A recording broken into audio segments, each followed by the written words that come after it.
Happy Three Kings. Happy Three Kings. Advance. Kasi wala kang Pasko eh. Wala ka ng Pasko. Namiss ko kayo. May pabili ka pa kumari ng headphone. Wala ka saan pala. Wala na, binigay ko na kay Siri. Okay lang. Ayan eh, hindi mo gamit.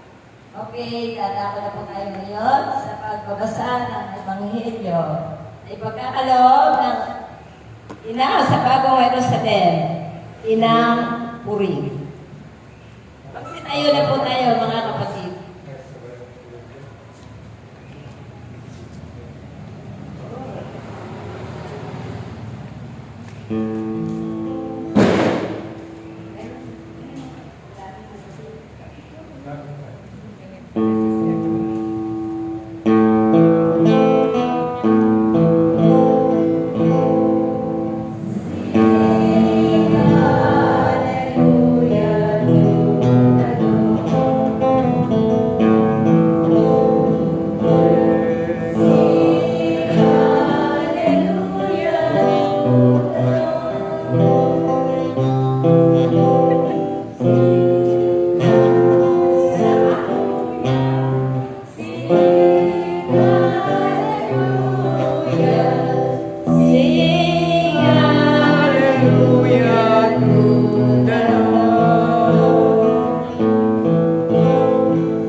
Mabuting balita ng ating Panginoon ayon kay San Lucas.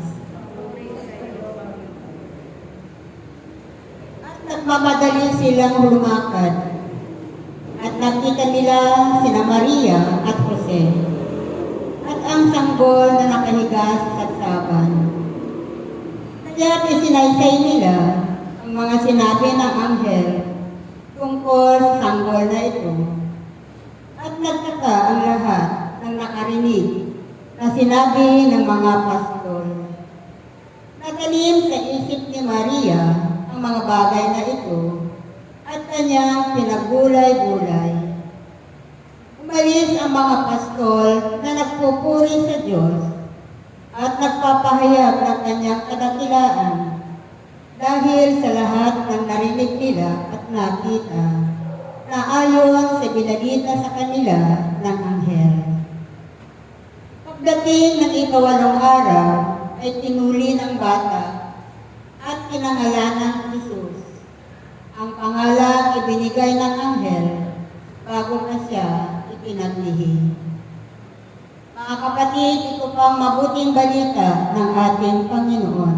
Pinupuri ka namin, Panginoong Hesus Kristo.